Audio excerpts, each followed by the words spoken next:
Hai kita semua, kali ni saya share resepi untuk idea jualan korang nanti. Kek mangga cheese, topping tu saya letak buah mangga fresh dan saya buat glaze-nya sekalian. Jom kita buat.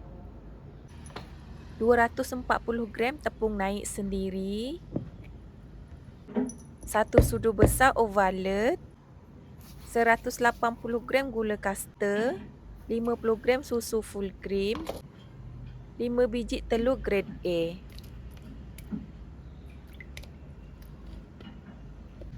Satu sudu teh asin vanila.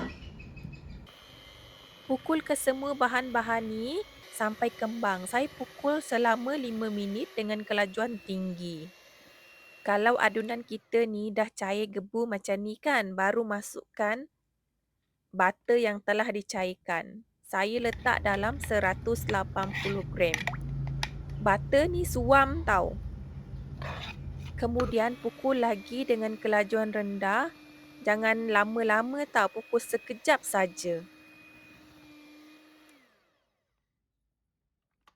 Tuangkan ke dalam loyang berukuran 10 kali 10 kali 2,5. Saya bakar kek ni selama 50 minit suhu 130 darjah Celsius. Bakar guna api atas dan bawah. Letak loyang di rak paling bawah sekali. Ataupun bergantung dengan oven korang masing-masing. Keknya masak, keluar je daripada oven, terus sisip keliling loyang dan keluarkan kek daripada loyang tau. Jangan biarkan kek tu menyejuk kat loyang, nanti kek korang jadi mengecut dan mendap.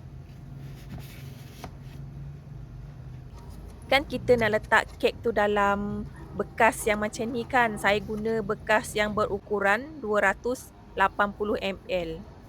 Korang ukur tau supaya dia betul-betul ngam masuk dalam bekas yang 280 ml tu. Korang ikut je macam saya buat dalam video ni tau. Satu adunan ni dapat dalam 13 bekas yang macam ni. Kita buat adunan cheese-nya dulu. 500 gram cream cheese, 50 gram gula icing. Pukul bagi kedua-dua bahan ni sebati dan kembang. Baru masukkan dairy whipping cream. Saya guna dalam 250 gram dairy whipping cream. Pukul dairy whipping cream ni sekejap. Kalau dah agak-agak dah kembang sikit, baru masukkan adunan cream cheese tadi. Sebatikan juga, jangan lama tau. Sekejap je.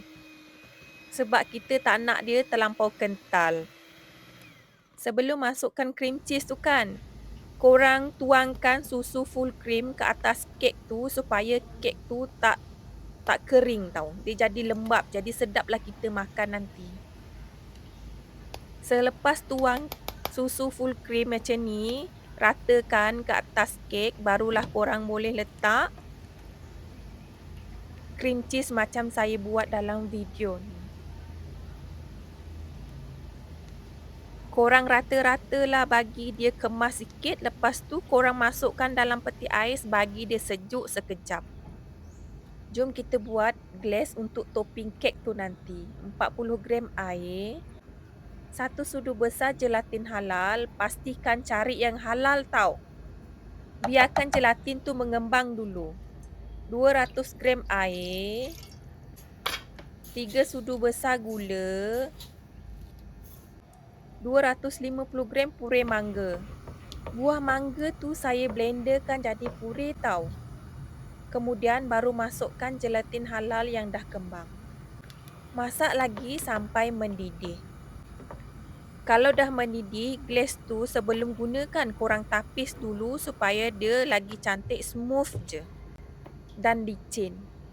Lepas tu kan, bolehlah kita tuangkan ke atas cream cheese yang kita dah sejuk tadi.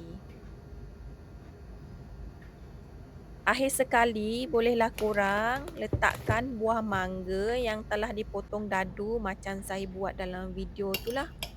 Buah mangga tu nak bagi dia tak lebam kan, korang campur dengan filling mangga dulu baru boleh guna tau. Kalau korang tak letak filling mangga, ada kemungkinan buah tu jadi lebam.